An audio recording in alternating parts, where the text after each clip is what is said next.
Bonjour à tous et bienvenue après un petit laps de temps à notre dernière partie sur l'analyse du traité de Saint Victrice de Rouen, De Laude Sanctorum, de la louange des saints. On a déjà vu deux bons tiers de ce traité écrit en latin à la fin du IVe siècle par ce saint évêque de Rouen, évangélisateur des Nerviens et des Morins, dont on avait déjà présenté un peu la figure à travers une lettre écrite par saint Paulin de Nole. Donc il nous reste quelques passages à voir de ce traité, qui est, je rappelle, le plus ancien traité spécifiquement consacré à la question de la vénération des saints à travers leurs reliques. Daté des années 390, puisque ça répond à un envoi par saint Ambroise de Milan de reliques qui avaient été retrouvées à Milan, et un événement très bien documenté dans la correspondance de saint Ambroise et dans les confessions de saint Augustin également. Donc, les reliques de saint Protège, Gervais notamment. Donc, dans des parcelles avaient été envoyées à Rouen, et ce traité de saint Victrice est en fait une homélie prononcée par saint Victrice pour l'arrivée de ces reliques à Rouen. Rotomagus à l'époque. Et donc, après avoir terminé l'analyse de ce traité, j'espère pouvoir vous proposer un approfondissement sur ce thème à partir de l'Écriture sainte, Ancien et Nouveau Testament, à partir des documents des premiers siècles de l'Église, des 3 premiers siècles jusqu'au Concile de Nicée, et également d'autres témoignages plus de contemporains de saint Victrice, de gens qui ont vécu à peu près fin du IVe, début 5e siècle, comme saint Paulin de Nole, saint Sulpice Sévère, et éventuellement d'autres, notamment parmi les plus célèbres des pères grecs et des pères latins du IVe siècle, début 5e siècle, on a énormément de témoignages sur la vénération des reliques. En attendant, continuons avec saint Victrice. Donc on est ici au chapitre 11 du traité. Chapitre 11, paragraphe 24, les yeux de la simplicité, de la charité et de la foi. Voir que saint Victrice insiste sur la simplicité dont les fidèles doivent faire preuve quand on en vient aux reliques et à l'intérêt de vénérer même des parcelles prélevées sur les dépouilles complètes du tombeau des saints. On a déjà vu qu'il insistait sur le fait qu'il y avait la plénitude de la divinité, même dans la plus petite parcelle des reliques de saints qui avaient été déifiés par la grâce. Lisons ce qu'il a à dire ici. « Quel que soit celui qui torture et juge les êtres invisibles, c'est Dieu sans aucun doute, oui, c'est Dieu. Une nature imparfaite ne saurait porter de coups à des esprits. In perfecta natura nescit spiritum vulnerare. Celui-là seul juge les choses secrètes, qui peut les rendre saines. Celui-là seul commande aux éléments qui foulent aux pieds le sceptre. Celui-là seul atteint la Trinité qui est intégralement en ses parties et tout entier partout. » Donc Dieu. Dieu n'est pas divisible en parties, il est une essence simple, donc il est intégralement en ses parties tout entier partout. On ne peut pas avoir une partie non en plénitude ou une partie partielle de Dieu. C'est pour ça que si on participe à Dieu, c'est toujours la plénitude de la divinité. Kéré insiste là-dessus. Il ne s'agit pas d'une nature imparfaite, mais d'une nature parfaite au sens aussi où elle est simple, non compartimentable. Et donc ça, évidemment, c'est enseigné par tous les pères de l'Église, et l'essence divine est simple, qui n'empêche pas la Trinité des personnes. Donc l'intelligence première n'a besoin d'aucune adjonction. On n'ajoute rien à la divinité. Or les apôtres et les saints non seulement ne cherchent pas d'accroissement, mais même ils distribuent des bienfaits de santé et de vie. Sanitatis et salutis beneficia largiuntur. Donc à travers leurs reliques et leur intercession, les apôtres et les saints distribuent des bienfaits de santé et de vie, donc des bénédictions, beneficia, par la vénération des reliques. Et on pourrait ajouter des icônes, on obtient des beneficia de la part des saints qui participent à cette plénitude de Dieu. Ils n'ont donc qu'une seule intelligence, qu'un seul esprit, qu'une seule union intime avec la vérité. Ergo unus sensus, unus spiritus, una est is cum veritate permictio. Donc ils sont parfaitement unis avec Dieu, donc par ce processus de déification dont il a parlé, participation à la plénitude de l'esprit. Il parle en particulier des martyrs, des apôtres, qui sont les principaux saints dont on va venir les reliques à cette époque, hein, des apôtres, des martyrs. Et donc ils sont tellement unis avec la divinité que c'est comme s'il n'y avait qu'un seul esprit, qu'une seule union intime avec la vérité, un peu comme quand les actes des apôtres disent que les chrétiens n'avaient qu'une seule âme et qu'un seul cœur, etc. Unis dans le même Christ. Qui guérit, vit aussi, qui curat et vivit. Donc évidemment, le fait que les reliques apportent des miracles de guérison montre que les saints sont vivants. Même après leur mort physique, ils sont spirituellement vivants. C'est le fondement de base, évidemment, de la demande d'intercession, c'est qu'on ne croit pas qu'ils soient spirituellement morts. Ils ne sont pas dans l'Hadès ou les enfers. Donc, qui guérit, vit aussi, qui curat et vivit. Celui qui vit est dans les reliques. Qui vivit in reliquiis est. Donc ici, il s'agit aussi de parler de Dieu. Hein. Celui qui guérit, c'est Dieu. Et donc, il vit, et il vit dans les reliques, puisque les reliques opèrent des guérisons. Qui vivit in reliquiis est. Les apôtres et les martyrs guérissent et purifient. Apostoli autem martyresque mendentur et diluunt. Dans les reliques, ils sont donc attachés par le lien de l'éternité tout entière. In reliquis igitur sunt totius vinculo eternitatis astricti. Donc voilà, il réinsiste sur ce lien qu'il y a par la déification entre Dieu et les bienfaits de Dieu et les saints et leurs reliques qui prodiguent ces bienfaits, qui sont comme des courroies de transmission des bienfaits de Dieu finalement, qui ne dédaignent pas d'utiliser ces saints comme justement vecteurs de ces bienfaits. Comme c'est très clair dans la Sainte Écriture, un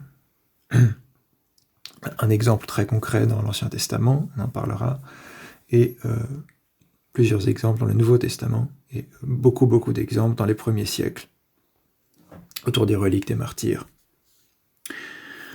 Poursuivons sur le même thème, toujours le même chapitre. Les ombres de la mort ternissent tout ce qui peut être sectionné. Pour nous, nous avons suffisamment et surabondamment déclaré que les saints ne subissent pas de dommages. Sanctos declaravimus partis damna non nocere. Il nous reste à comprendre que si les justes se prodiguent en faveur de tous les croyants, quod se justi omnibus credentibus largiuntur, c'est une preuve de miséricorde, non un sujet de discussion. Misericordiae esse non questionis, qui aime croit, qui amat credit. Parce que, évidemment, ça veut dire que certains émettaient des soupçons ou des réserves, et Saint Victrice écrit aussi pour, évidemment, déjà confirmer dans la foi ceux qui n'ont pas de réserve, et répondre à ceux qui ont des réserves en leur disant que c'est un mystère divin de la déification, et qu'il ne s'agit pas ici de disputer à l'envie, mais de croire ce mystère de la foi, que les saints, par participation à Dieu, comme le dit la seconde épître de Pierre, par participation à la nature divine, réalisent ces choses, Dieu les réalise à travers eux, ce qui revient au même. Il y a une telle unification ici par la grâce entre Dieu et ses saints, que ce que fait Dieu à travers ses saints, c'est ce que font ses saints en étant unis à Dieu, ça veut dire la même chose. On ne peut pas séparer ces deux choses. C'est une synergie entre Dieu et ses saints.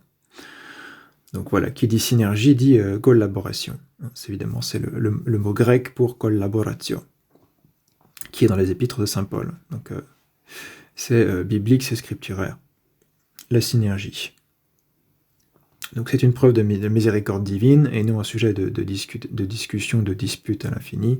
Qui amat credit, qui aime, croit en ce mystère. Qui croit scrute, non les mots du disputeur et de l'évêque, mais la foi.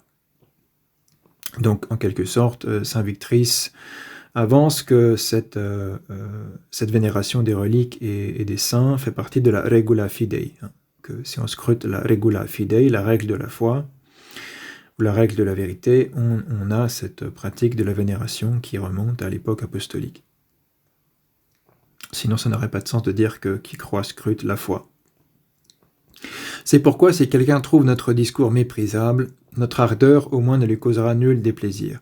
Si toutefois il voit que dans la rédaction de ce livre, nous nous sommes attachés moins aux mots qu'à une foi simple, simplici fide, moins à des raisonnements qu'au souci du culte, culto, moins à la curiosité qu'à la vénération, veneratione.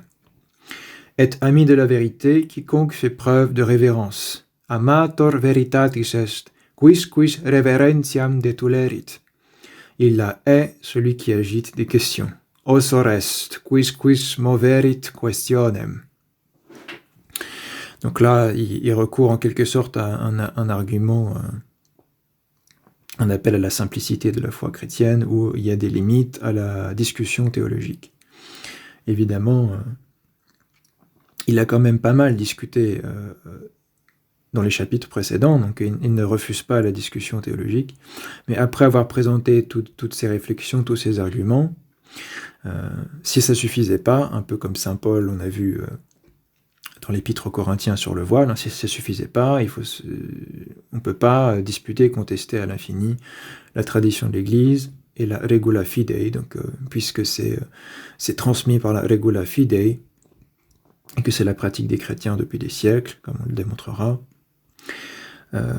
il faut qu'ici les questions cessent pour laisser place à la simplicité de la foi. Si certains ne sont pas convaincus par tous les arguments philosophiques et théologiques que saint Victrice a avancés dans les chapitres précédents, eh bien il reste cet appel à l'autorité, en quelque sorte, comme quand saint Paul dit si certains se plaisent à contester ou aiment les querelles, nous n'avons pas cette habitude, ni non plus les églises de Dieu, c'est un peu le même principe ici. Est ami de la vérité, quiconque fait preuve de révérence, donc la reverentia, envers les choses de la foi, envers les choses sacrées. Et il est la reverentia, celui qui agite des questions sans fin, même quand on a déjà répondu à ces questions de manière la plus exhaustive possible, comme vient de le faire saint Victrice. Donc il ne s'agit pas de rejeter tout raisonnement théologique, mais de dire que voilà, une fois qu'on a mis sur la table ce qu'on pouvait déduire de la tradition, il faut l'accepter, on ne peut pas discuter à l'infini. Donc là, il fait un appel aussi en quelque sorte à son autorité de témoin de la foi en tant qu'évêque. Pas explicite, mais il parle avec cette autorité du successeur des apôtres qui est là pour garder le dépôt. Vénération des reliques et joie des croyants. On est au chapitre 12. Ainsi, ô bien-aimés, à l'heure où la foule des saints vient de nous arriver, il parle ici des reliques qui arrivent à Rouen, inclinons-nous devant eux. Dum recentes turba sanctorum incumbamus. Donc il parle de s'incliner devant les reliques, si on comprend bien ce qui se passe dans ce passage. La foule des saints vient à Rouen, c'est les reliques qui arrivent à Rouen, inclinons-nous, incumbamus. Et du tréfond de notre être, faisons entendre nos soupirs. Et eximis corporum venis suspiria proferamus. Donc il nous indique déjà comment on vénérait à l'époque les reliques, en s'inclinant devant déjà. On s'incline devant les saints. Évidemment, à travers les reliques, c'est les saints qu'on vénère. C'est pas juste des choses mortes. On a vu qu'il y avait un lien ontologique entre le corps et l'hypostase. Chaque être humain a son âme rationnelle et son corps, et il y a toujours une union hypostatique. Même lorsqu'il y a la séparation causée par la mort physique, il y a une union hypostatique indestructible entre l'âme et le corps, ce qui est la base ontologique pour la résurrection de la chair d'ailleurs. En plus de la résurrection du Christ qui confirme cette union hypostatique indestructible entre l'âme et le corps de la même hypostase, la même personne. Et donc, voilà, on peut dire que quand les reliques arrivent, c'est la foule des saints qui vient à nous, inclinons-nous, et du tréfond de notre être, faisons entendre nos soupirs, c'est-à-dire pour demander des bienfaits, des bénédictions, l'intercession de ces saints. Voici nos avocats, ad sunt advocati, avocats auprès de Dieu, nos défenseurs auprès de Dieu, c'est-à-dire qu'ils sont des intercesseurs. C'est le sens ici de advocati, nos défenseurs auprès de Dieu, nos intercesseurs pour obtenir une réponse favorable à nos prières. que notre parole leur expose nos actes et nos fautes. Delictorum nostrorum gesta oratione pandamus. Il y a aussi une partie de repentir, de confession. On confesse nos fautes, on avoue nos fautes, on se repent, et ça nous justifie pour demander des bienfaits. Une intercession des saints, en s'approchant avec humilité, et pas comme le pharisien, évidemment. On se rappelle de la parabole du publicain et du pharisien, et donc c'est avec l'attitude du publicain qu'on s'approche aussi des reliques et des saints pour demander leur intercession. Donc ils sont non seulement nos avocats, nos défenseurs, mais aussi nos juges. Nos juges nous sont favorables. Favent iudices. Ils peuvent adoucir leur sentence. Possunt mitigare sententiam. Eux à qui il a été dit, quibus dictum est. Vous siégerez sur 12 tribunaux, vous jugerez les 12 tribus des fils d'Israël. Sedebitis super duodecim tribunalia, judicabitis duodecim tribus filiorum Israël. Évangile selon saint Matthieu 19, 28. Et on verra évidemment que c'est un passage qui était compris non seulement du jugement dernier, mais aussi tout simplement de ce que faisaient les saints au ciel, au paradis, aux côtés du Christ, déjà en train de juger en quelque sorte ce qui se fait. Fait question de jugement particulier des âmes. Dans tous les cas, les saints sont associés au jugement du Christ, ça c'est scripturaire. C'est dans l'Ancien Testament, dans les psaumes notamment. Et dans le Nouveau Testament, là, c'est un passage de Matthieu, on a des passages dans l'Apocalypse de Saint Jean, évidemment. C'est très présent, cette idée que les saints qui font partie du conseil divin participent, contribuent à toutes les activités énergie divine, y compris celle du jugement. Et donc, les saints participent au jugement des nations, au jugement des êtres humains. D'où cette idée des 12 tribunaux, les 12 apôtres, les 12 tribunaux, les 12 tribus d'Israël, c'est un même symbolisme. Donc les 12 apôtres siègent sur les 12 tribunaux qui correspondent aux 12 tribus d'Israël, qui forment l'ensemble du peuple de Dieu, et d'où ce symbolisme aussi dans l'Apocalypse de Saint Jean. Et quand on voit la Jérusalem céleste, les 12 pierres de fondation, qui sont les 12 apôtres. Ils sont toujours juges, parce que toujours apôtres. Semper iudices, quia semper apostoli. Donc en premier lieu, ça s'applique aux apôtres, mais ça s'applique aussi aux saints en général ensuite. Et donc on a déjà des interprétations qui vont dans ce sens dans les 3 premiers siècles, donc c'est pas saint Victrice qui invente ça. On verra notamment un texte de saint Denis d'Alexandrie, qui est évêque d'Alexandrie au IIIe siècle, pendant la persécution, c'est un contemporain de saint Cyprien de Carthage. Donc pendant les grandes persécutions qui ont lieu à cette époque, saint Denis d'Alexandrie, dans un fragment qui nous a été conservé par Eusèbe de Césarée, fait aussi appel à cette idée des martyrs qui jugent auprès du Christ. Donc ça fait partie des grands fondements aussi de l'intercession, de la vénération des saints. L'intercession des saints, c'est qu'ils ne sont pas spirituellement morts, ils sont spirituellement vivants, ils sont accueillis au paradis céleste auprès du Christ, et ils déjà participent aux énergies évidemment divines, dont celle du jugement, mais aussi évidemment tout type de bienfaits qui sont générés à travers eux et la relique, et leur aide pour ceux qui sont sur terre, comme pour ceux qui éventuellement sont dans l'Hadès ou dans les enfers. Donc on prie aussi les saints quand on prie pour les défunts. Donc ça fait partie des grands soubassements théologiques. Et la seule manière une des manières de refuser la vénération des saints, c'est parce qu'on croit qu'ils sont spirituellement morts ou inactifs ou complètement passifs. Comme si rejoindre le Christ au paradis, comme le Christ le promet lui-même au bon larron sur la croix, pouvait équivaloir à attendre tout simplement de manière inactive le jugement dernier. Mais c'est pas comme ça que le voyaient la plupart des témoignages qu'on a des premiers siècles. pas penser que c'était une forme de passivité absolue, d'inactivité, et on attendait juste la résurrection au jugement dernier. Donc voilà, vénération des reliques et joie des croyants, sur le même thème. Mais je me suis laissé entraîner à trop de longueur, moins par l'envie de discourir que par mon devoir envers la foi. Quam fidei traxit officium, donc c'est là qu'on voit qu'il fait appel à sa fonction d'évêque. L'évêque a une charge à remplir qui inclut l'enseignement de la foi, le rappel des dogmes de la foi à son troupeau, de la bonne pratique, non seulement de ce qu'il faut croire, mais de ce qu'il faut pratiquer pour montrer qu'on croit correctement, et donc ici la vénération des reliques. Donc il explique qu'il a un devoir envers la foi ici. Fidei officium, un office, une charge de rappeler que voilà pourquoi on vénère les saints, pourquoi on vénère leurs reliques, et qu'il ne faut pas contester ça, il faut l'accepter. Ma reconnaissance infinie n'a su garder le silence. La joie s'affaiblit si l'auditoire fait défaut. Quant à moi, si j'avais pu me taire au milieu d'une telle foule de gens en allégresse, ego si tacere in tanta exultantium celebritate potuissem, je serais inculpé du crime de tristesse. Crimen meroris incorreram.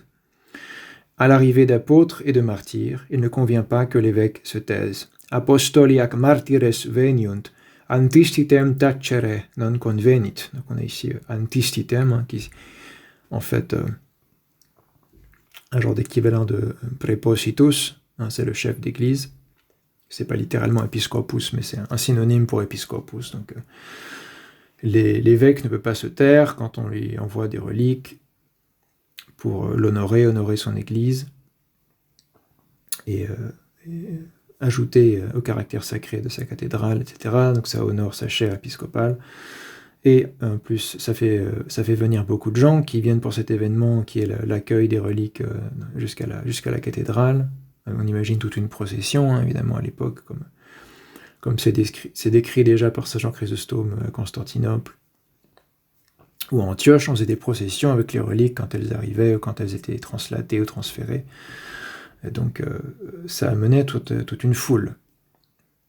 C'est assez clair dans les homélies de saint Jean Chrysostome, qui est un contemporain. Parce que saint Jean Chrysostome est mort en 407 et saint Mécris de Rouen entre 407 et 415. Donc, c'est des contemporains exacts. Donc voilà, il y a toute cette foule, et donc c'est encore plus le devoir de l'évêque d'exhorter, de saluer l'allégresse, de commenter, de faire son sermon devant cette foule réunie. C'est une occasion rêvée pour un pasteur d'enseigner son troupeau, comme il le fait. À la fois pour célébrer et aussi pour réfuter certains arguments, certaines erreurs.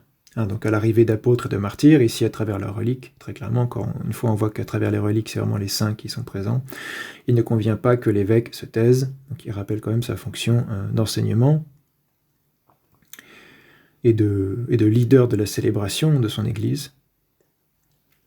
On dresse des autels, eriguntur altaria, c'est la joie du pontife, littéralement du sacerdote, qui doit enflammer le peuple. De gaudio sacerdotis populus sumat exordium. Quel homme, je vous le demande, quel homme pourrait être assez lourdeau, assez impie, assez ignorant de la loi et de la religion pour ne pas éprouver cette joie? Quis rogo tam brutus, quis tam profanus, quis tam legis et religionis ignarus, ut gaudia ista non sensiat. Donc il insiste aussi sur cette joie spirituelle éprouvée à l'arrivée des saints, donc qui est la manifestation de la réalité des bénédictions accordées à travers les reliques. Donc, c'est un vrai moment de célébration et de joie et d'allégresse qu'il vient partager avec son troupeau. Et quiconque ne ressent pas cette joie en cette occasion, finalement, manque à la piété, à la loi et à la religion. Ici, ignorant de la loi, c'est profanus legis et religionis ignarus, sans doute aux lois qui régissent l'Église, et donc à la religion, c'est-à-dire toute la piété chrétienne. Des gemmes spirituelles imprégnées du sceau divin. Encore au chapitre 12, paragraphe 26. Eh bien, très bienheureux, au moment où le triomphe des martyrs et la pourpre de leur vertu pénètrent sous nos toits, pourquoi ne laisserions-nous pas éclater notre joie? L'éloquence ici n'est point requise, mais la pure simplicité de la joie. Non hic eloquentia queritur, sed laetitia pura simplicitas. Encore une fois, même si Saint Victrice est très éloquent, qui vient de fournir un exemple d'éloquence, justement, tout à fait classique, avec énormément d'usage de la rhétorique, il parle un latin très cultivé, très lettré, avec énormément de figures de style. Malgré tout, il rappelle que ce n'est pas l'éloquence qui est importante ici, mais la simplicité de la joie. Donc, on attend d'un bon évêque qu'il soit quand même éloquent, mais il faut qu'il y ait une vraie joie derrière, une vraie compréhension spirituelle, une vraie exaltation spirituelle, la pure simplicité de la joie. Et ceux qui se plaindraient du fait qu'il n'est pas si éloquent que ça, ou qu'ils ne le trouveraient pas assez éloquent à leur goût, tout simplement, c'est pas ça qui compte le plus ici, c'est la simplicité de la foi et la simplicité de la joie qui manifeste la simplicité de la foi. Nous ne manquons pas de sujets d'admiration. Au lieu d'un manteau royal, voici des vêtements de lumière éternelle. Presto est eterni luminis indumentum. Il parle encore des reliques. Il a déjà parlé de cette lumière cette lumière divine et éternelle qui émane des reliques. Donc il ne peut pas être une lumière créée. Par définition, s'il s'agit de lumière éternelle, eterni luminis, il s'agit de la lumière divine elle-même. La toge des saints s'est imprégnée de cette pourpre. Anc purpuram toge vibere sanctorum. Et donc là, il joue sur la comparaison entre les festivités royales et impériales et les festivités chrétiennes. Donc au lieu d'un manteau royal, on a les vêtements de lumière éternelle des saints, et la toge qui était pourpre, évidemment, c'était un signe de noblesse. La couleur pourpre était un signe de noblesse chez les Romains, et donc la toge pourpre, c'est encore une référence à la royauté, au pouvoir. Et ici, il s'agit évidemment des toges rendues pourpres par le sang des martyrs. Donc il y a un jeu sémantique sur le sang qui a revêtu ses saints de lumière éternelle par le martyr, et ça fait des toges pourpres, qui est le symbole aussi de tout ce qui est royal, noble, dans la culture romaine. Anc purpuram toge bibere sanctorum. Et donc les toges ont bu la pourpre, c'est-à-dire le sang des martyrs. Il y a ici des diadèmes diversement relevés par l'éclat des gemmes de la sagesse, de l'intelligence, de la connaissance. Sunt hic diademata variis gemmarum distincta luminibus sapientiae intellectus scientiae, de la vérité, du discernement, de la force, veritatis consilii fortitudinis, de la tolérance, de la tempérance, de la justice, tolerantiae, temperantiae, justitiae, de la prudence, de la patience, de la chasteté, prudentiae, patientiae, castitatis. Sur chacune de ces pierres est imprimée et gravée chacune de toutes ces vertus. Iste in lapidibus singulis sunt singule expresse, scripteque virtutes. Donc ici, il insiste sur toutes les vertus réunies par ces saints qui se manifestent à travers leurs reliques. On a cette énumération des vertus, la sagesse, l'intelligence, la connaissance, la vérité, le discernement, la force, la tolérance, la tempérance, la justice, etc. etc. Toutes ces vertus énumérées qu'il appelle des gemmes. Donc, c'est toujours cette métaphore avec les attributs du pouvoir royal, la pourpre, le manteau royal, et ici toutes ces gemmes qui forment les diadèmes des rois et des empereurs. On a toutes ces gemmes des vertus qui servent de diadème à tous ces saints qui arrivent avec leurs reliques à Rouen. Donc sur chacune de ces pierres, de ces gemmes que sont... Finalement, c'est une comparaison avec les parcelles des reliques elles-mêmes, qui sont comme des pierres précieuses, ce qui nous rappelle le martyre de saint Polycarpe.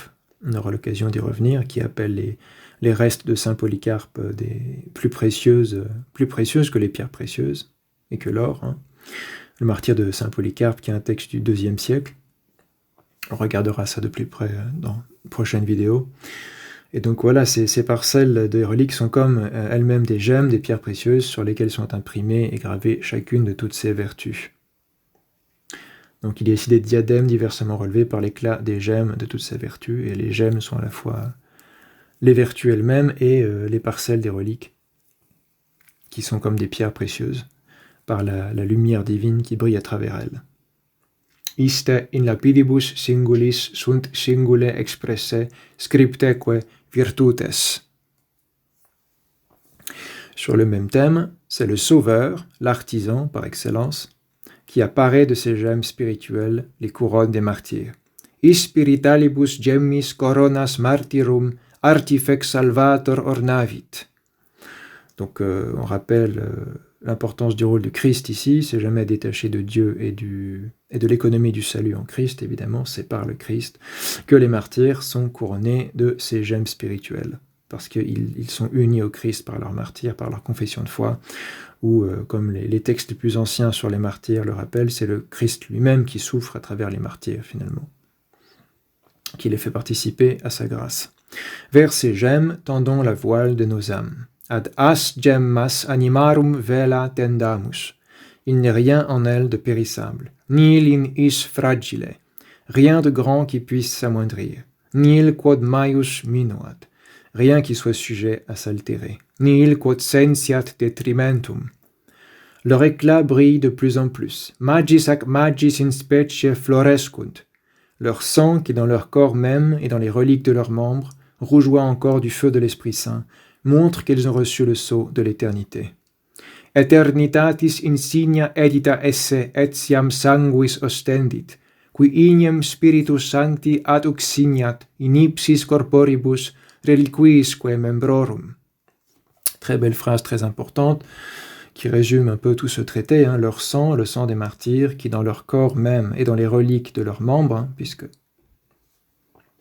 les reliques sont le corps même du saint qui a subi ce martyr, rougeoie encore du feu de l'Esprit Saint.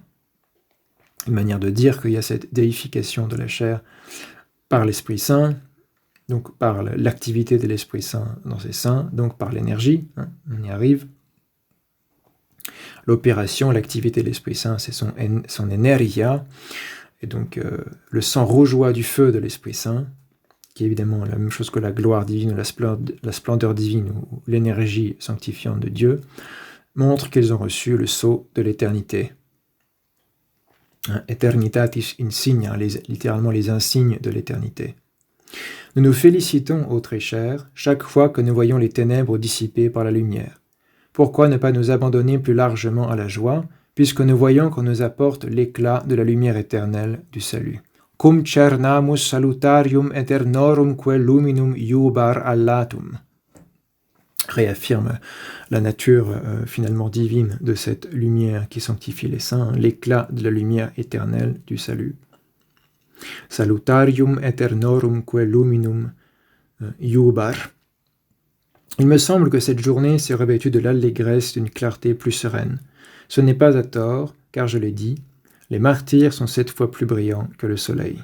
Septuplo enim ut dixi martyres sole sunt clariores. Et ici, il y a une référence à peine cachée à un passage du livre de Daniel, évidemment, qui parle des justes qui sont plus brillants que les étoiles. Je ne sais plus si c'est les étoiles ou le soleil, je crois qu'ils sont comparés aux étoiles dans le ciel, tous les justes, dans le livre de Daniel. Donc, il y a plusieurs réminiscences bibliques qui apparaissent ici, que ce soit de l'Ancien Testament, du Nouveau Testament. Évidemment, les justes dans le livre de Daniel, mais aussi Moïse dont le visage brille de lumière quand il redescend du Sinaï, qu'il a une entrevue avec Dieu, ou la transfiguration du Christ sur le mont Tabor, tous ces exemples bibliques qui nous viennent à l'esprit quand on lit ça, que les martyrs sont 7 fois plus brillants que le soleil, à l'image du Christ sur le mont Tabor. Et des justes dont parle Daniel, le prophète, ce qui brille de l'éclat de la lumière éternelle du salut. Donc voilà, il revient sur des idées qu'il a déjà mises en avant. C'est comme s'il résumait dans ce passage, vers la fin de son traité, l'essentiel de ce qu'il avait à dire sur la simplicité de la foi et de la joie, qu'on exprime simplement à faire l'expérience mystique, en quelque sorte, de cette sanctification des saints, dont on peut faire l'expérience à travers la vénération de ces saints et la certitude qu'ils sont vivants et toujours agissants en Dieu, et Dieu toujours agissant à travers eux, et à travers la vénération des reliques, par des gestes très concrets, la prosternation. Saint Jean Chrysostome parle de toucher les reliques, on les embrasse, on est en contact avec elles, et on prie évidemment intérieurement le saint dont il s'agit, dont les reliques sont présentes. Mais il y a quelque chose de très concret aussi, puisque ça parle de la sanctification de la matière aussi. Une doctrine 100% chrétienne, la déification de l'homme suppose aussi celle de toute la nature humaine, y compris le corps, et c'est ce qu'exprime en particulier la transfiguration des saints à l'image de celle du Christ, et donc pourquoi on rend hommage aussi à leur corps, qui sont vecteurs de bénéfices et de sanctification également, vers ceux qui s'approchent avec foi et simplicité. La vivification des martyrs en Christ par la foi. Chapitre 12, paragraphe 28. Elle constitue un poste sûr, un port de salut bien fortifié, la foi inébranlable et la constance spirituelle. Il ne sert à rien de vivre heureux si l'on ne sait pour qui l'on vit. L'esprit léger et incrédule sera emporté comme un fétu dans le tourbillon des vents. C'est la foi qui a élevé les saints jusqu'au ciel. Fides est que sanctos evexit ad caelum. C'est la foi qui a ouvert la tombe des morts. C'est la foi qui montre les martyrs sanctifiés à l'exemple du Seigneur mourant. Fides est que martyres in exemplum Dominice mortis exhibet consecratos. C'est la foi qui a fortifié l'âme des confesseurs dans leur lutte et leur souffrance. C'est la foi qui, par la mort de la croix, nous unit au Seigneur en notre mortalité. Fides est que nos Domino per mortem crucis in mortalitate coniungit. C'est elle qui, au milieu des haines du siècle, nous donne part à la haine qui atteignit le Seigneur. Ec per odia seculi exhibet Domino coaudibiles. Un coaudibiles, on est co-haï, littéralement co-haï avec le Seigneur. Et donc, il y a tout ce passage que j'ai raccourci un peu d'ailleurs, parce que c'est assez long, qui imite en quelque sorte le fameux passage de Saint Paul où il parle de la justification par la foi. C'est par la foi que, c'est par la foi que, c'est par la foi que. C'est sur ce modèle-là, très paulinien, qu'ici Saint Victrice dit c'est la foi qui, c'est la foi qui, c'est la foi qui rappelle l'importance de la foi et de la foi en Christ pour cette doctrine de la déification. C'est pas quelque chose qui peut se produire indépendamment de la foi authentique dans le Christ. Donc voilà, il finit par « C'est la foi qui, au milieu de tant de tourments, leur procure une union chère avec Dieu. Caram unitatem exhibet Deo. » Leur permet de payer le Christ en retour, en mourant pour lui. « Redit vicem Christo, moriendo pro ipso. » Donc il y a toujours cette idée de rapport de dette, finalement jamais payable en totalité, mais quand même cette idée de retour par la charité, de vouloir rendre en retour au Christ, ce qu'on ne peut pas vraiment lui rendre, tellement ce qu'il nous offre, évidemment, dépasse la nature humaine, toute capacité humaine, mais l'amour nous pousse à vouloir lui rendre autant qu'on peut, autant qu'il est possible, le sacrifice et la miséricorde et l'amour qu'il a manifesté au nom du Père, en subissant sa passion, etc. D'où cette idée que, par le martyr, les martyrs, autant qu'il leur est possible, rendent finalement en retour cette réciprocité de l'amour et de la foi. C'est la foi qui montre les martyrs sanctifiés à l'exemple du Seigneur mourant, qui les rend coaudibiles, co-haï, une communion dans la haine reçue de la part du monde, au milieu des haines du siècle, nous donne part à la haine qui atteignait le Seigneur, communion dans la persécution et tout ce qui va avec, les tourments, les souffrances, communion dans la confession, ça procure une union chère avec Dieu. Caram unitatem exhibet Deo. Comme la tête du corps est morte pour les membres, sicut caput corporis mortuum est pro membris, ainsi les membres meurent pour la tête. Ita pro capite membra moriuntur. Afin que de même que la tête vit, les membres soient vivifiés avec la tête. Ut sicut caput vivit, ita cum capite vivificentur membra. Donc il reprend cette idée paulinienne du Christ, tête de l'Église, tête de son corps, de ses membres, dont tous les fidèles sont membres. Les fidèles sont membres du Christ, qui est la tête, la képhalie, Et donc les membra, les tameli en grec, les membra rendent en retour cet amour sacrificiel, le sacrifice de soi que la tête a elle-même procuré au corps. Comme la tête du corps est morte pour les membres, ainsi les membres meurent en retour pour la tête, et ça les fait partager à une même vie après la mort, cette même vie incorruptible qui est promise évidemment par le Christ à ceux qui donnent leur vie pour lui. Quiconque cherchera à sauver sa vie la perdra, et quiconque perdra sa vie pour moi la gagnera. C'est la même idée qui est ici exposée, avec un langage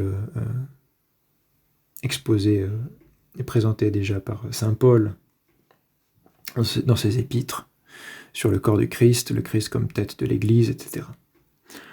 Le bienheureux Paul nous le confirme, si nous mourons avec le Christ, dit-il, nous vivons aussi avec lui, si nous pâtissons avec lui, donc si nous souffrons avec lui, nous régnons de même avec lui.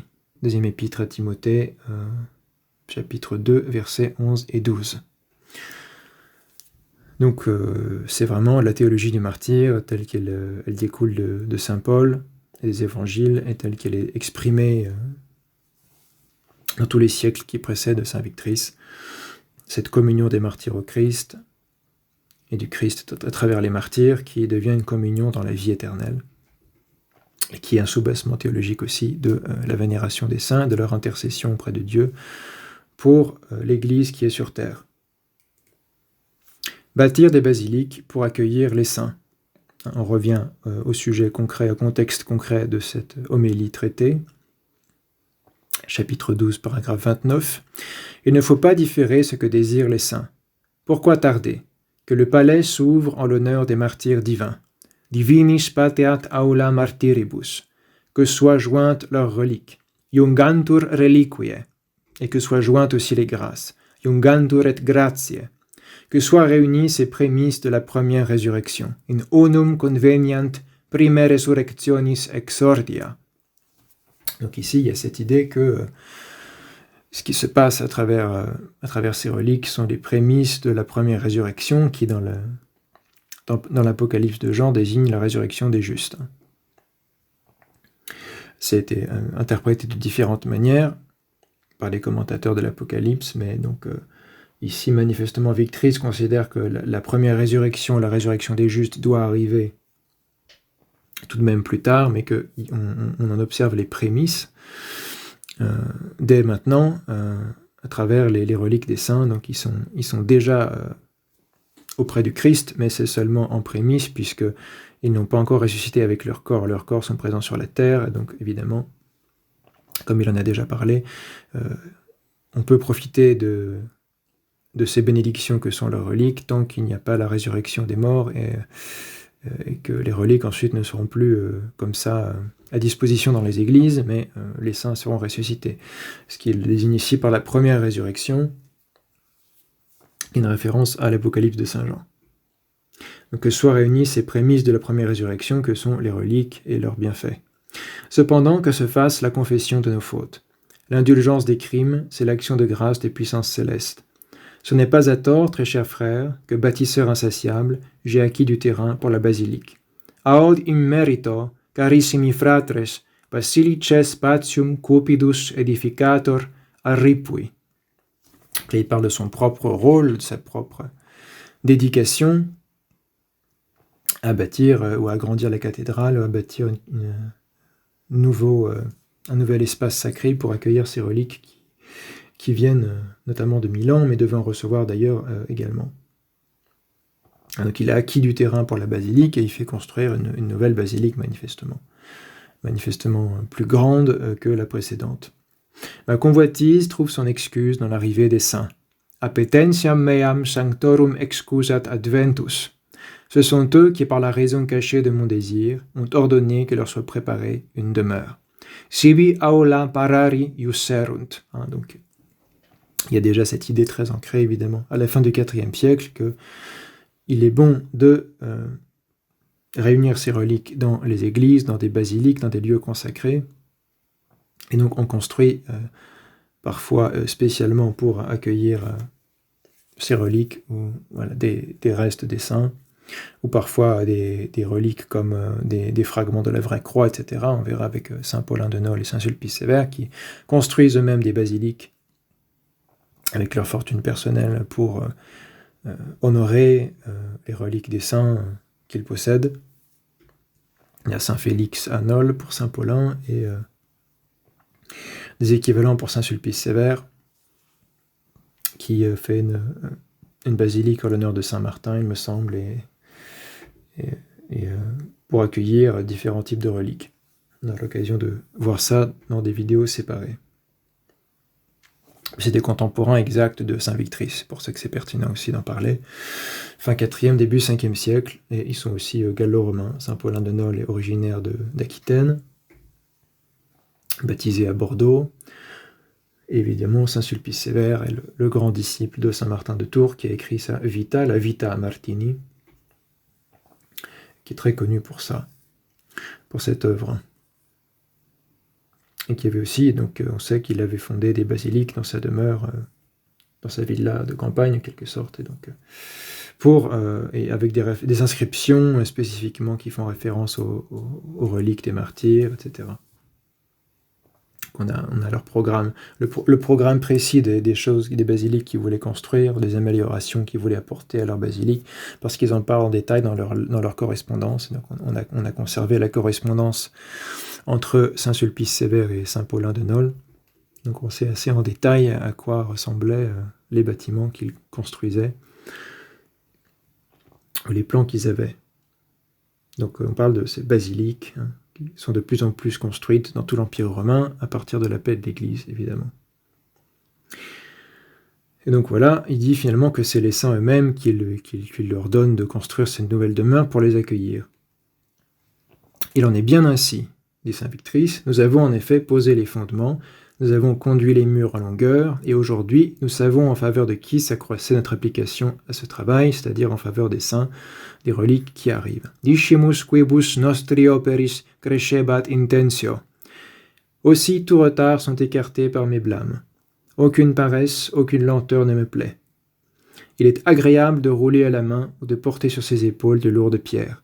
Que la terre boive ma sueur, plutôt ciel qu'elle bût déjà mon sang pour le nom du Sauveur. En attendant qu'elle boive de la sueur, cette terre destinée à recevoir des autels. Terra altaria susceptura. Parce qu'évidemment, l'endroit en particulier où on aimait mettre les reliques des martyrs et des saints en général, c'était sous l'autel. Dans le sanctuaire, sous l'autel. Donc c'était déjà une pratique courante avant Saint Victrice. On le sait. Et on sait que c'était assez répandu. On a des sites archéologiques africains, d'Afrique proconsulaire, on a des inscriptions d'autels qui parlent de reliques. C'est très clair avec Saint Paulin et Saint Sulpice également. Les reliques en particulier, on les mettait sous l'autel ou au niveau de l'autel dans le sanctuaire, parce que c'est l'endroit le plus saint de la basilique, c'est évidemment l'autel sur lequel on va célébrer la liturgie eucharistique. Et c'est resté toujours dans la tradition de l'Église. Dans l'Église orthodoxe, quand on consacre une église, il faut qu'on ait des reliques de saints à mettre sur l'autel, et qui souvent sont cousues dans l'antimension, qui est le bout de tissu qui est béni et donné par l'évêque à la paroisse qui dépend de lui, et c'est cette antimension, ce bout de tissu qui souvent représente le Christ au tombeau, parce que l'antimension, il peut servir aussi d'épitaphios, d'épitaphion. En tout cas, il y a ce bout de tissu consacré dans lequel généralement sont cousues des reliques et qu'on va poser sur l'autel chaque fois qu'on voudra célébrer la liturgie. Et donc c'est fondamental, on ne peut pas célébrer la divine liturgie sans l'antimension, et c'est intimement lié au pouvoir aussi des reliques des saints. En tout cas, ça scelle le lien entre l'évêque et la paroisse, puisque c'est aussi un symbole de l'autorité de l'évêque et de sa présence dans cette paroisse. Il faudra célébrer l'Eucharistie en commémorant cet évêque, et ça passe par les reliques des saints également. Et donc c'est pour ça que saint Victrice dit déjà que c'est une terre destinée à recevoir des autels, puisqu'il reçoit des reliques, et les reliques, on va les mettre plutôt au niveau des autels de ces basiliques. En priorité. Après, si on en a plein, on pourra les mettre ailleurs aussi. Si nos apôtres et nos martyrs nous observent fidèles à la tâche, ils en convieront d'autres. Donc d'autres reliques viendront, d'autres saints viendront apporter la bénédiction à Rouen. Si nos fideles apostoli et martyres nostri in hoc labore perspexerint, alios invitabunt. Ou alios invitabunt. Voilà, il finit sur ce point-là en disant, voilà, on a acheté un terrain, on a construit cette nouvelle basilique qui n'est pas terminée, mais on se dépêche de terminer pour accueillir tous ces saints, et que cette terre destinée à recevoir des autels boive la sueur de ceux qui travaillent, y compris manifestement saint Victrice, qui travaillent personnellement à construire cette nouvelle basilique pour accueillir les reliques des saints. On a terminé avec les principaux passages pertinents qu'on voulait analyser de saint Victrice de Rouen, dans le De Laude Sanctorum. Quelques points de conclusion pour résumer ce qu'on a vu globalement dans ces 3 vidéos. Premièrement, le fondement théologique essentiel de la vénération des saints et de leurs reliques est la doctrine biblique et patristique de la déification de l'homme. En latin, deificatio, en grec, theosis. La theosis, on peut traduire déification ou divinisation. C'est littéralement présent chez les pères grecs contemporains de saint Victrice et antérieur à lui, comme saint Athanas d'Alexandrie. Et le concept est déjà présent évidemment chez saint Irénée de Lyon et dans la seconde épître de saint Pierre. Évidemment, c'est ancré dans justement ce qui est représenté sur cette icône de la transfiguration du Christ sur le mont Tabor. On a le Christ transfiguré au centre. Moïse et Élie de part et d'autre, Moïse à droite, Élie à gauche, et en bas les 3 apôtres, Pierre, Jean et Jacques, les fils de Zébédée, qui ont assisté à la transfiguration du Christ. Et donc Moïse et Élie qui symbolisent la loi et les prophètes. Donc, tout l'Ancien Testament est réuni ici, à la transfiguration du Christ. Et donc c'est le fondement de cette doctrine de l'édification de l'homme qui est chez les pères de l'Église en Orient comme en Occident, clairement exprimé, et l'un des fondements, ou le fondement principal de la vénération des reliques. Deuxièmement, cette doctrine implique que la personne du saint est sanctifiée et glorifiée avec la plénitude de sa nature humaine, c'est-à-dire en incluant le corps. L'action sanctifiante de l'Esprit Saint ne saurait se limiter à l'âme des saints. De même que la transfiguration du Christ sur le mont Tabor suppose une glorification de son humanité tout entière, y compris de son corps, et ce avant même la résurrection, puisque la transfiguration a lieu avant même la résurrection. Mais ça annonce déjà le corps de gloire du Christ ressuscité, évidemment, qui apparaîtra aux femmes mirophores et aux apôtres après la résurrection. Troisièmement, cette doctrine nécessite la distinction entre être Dieu par nature ou par essence et être Dieu ou divinisé par grâce, qui est nécessaire pour comprendre correctement la Sainte Écriture et qui est répétée par tous les pères de l'Église, évidemment, Orient comme Occident, comme on le voit ici. Clairement mise en avant par saint Victrice, et c'est précisément, chez saint Cyril d'Alexandrie, saint Maxime le Confesseur, enfin c'est nécessaire à toute doctrine correcte de la sainteté, donc c'est vraiment ce qu'on trouve partout, ce qui montre son caractère dogmatique fondamental. Donc c'est sous-bassement dogmatique fondamentaux la vénération des reliques, donc on ne peut pas rejeter la vénération des reliques sans que ça ait des conséquences théologiques. En refusant cette pratique d'origine apostolique, et dont on voit déjà des exemples dans le Nouveau Testament, on rejette finalement aussi ces fondements théologiques, même de la déification de l'homme, et donc de sa nature humaine tout entière, et du fait qu'on est appelé, selon le Nouveau Testament, à être héritier, co-héritier avec le Christ, comme dit saint Paul, et donc divinisé par la grâce. Elle nécessite aussi, pour éviter d'une part le polythéisme ou l'annihilation de la personne humaine, et d'autre part l'impossibilité d'une réelle participation à Dieu, la doctrine de la grâce incréée, et une distinction réelle entre l'essence de Dieu et son ou ses énergies. Ça fait partie, même si c'est moins explicite, ça fait partie des présuppositions nécessaires à cette doctrine, et c'est précisément la doctrine orthodoxe sur la déification de l'homme par participation aux énergies divines, telle que précisée dogmatiquement lors des conciles dits hésychastes au XIVe siècle en particulier. Donc, ces conciles réunis en 1341, 1343, 1347, 1351 et enfin 1368 autour de toutes ces questions, y compris celle justement de la nature de la lumière du Tabor. Donc c'est des questions qui sont liées à tout ça et qui ont une importance aussi pour la vénération des reliques. Donc ce sera une question pertinente à se poser. Est-ce que la théologie scolastique qui rejette tous ces dogmes orthodoxes de la grâce incréée, de la distinction réelle entre l'essence de Dieu et son ou ses énergies, et de la divinisation par participation aux énergies incréées, est-ce que toute la théologie scolastique qui rejette tous ces dogmes peut encore justifier la vénération des reliques, ou est-ce qu'elle va être obligée d'enseigner différemment sur la vénération des reliques? Ce serait intéressant de regarder ce que disent par exemple Thomas d'Aquin, d'autres théologiens scolastiques médiévaux là-dessus.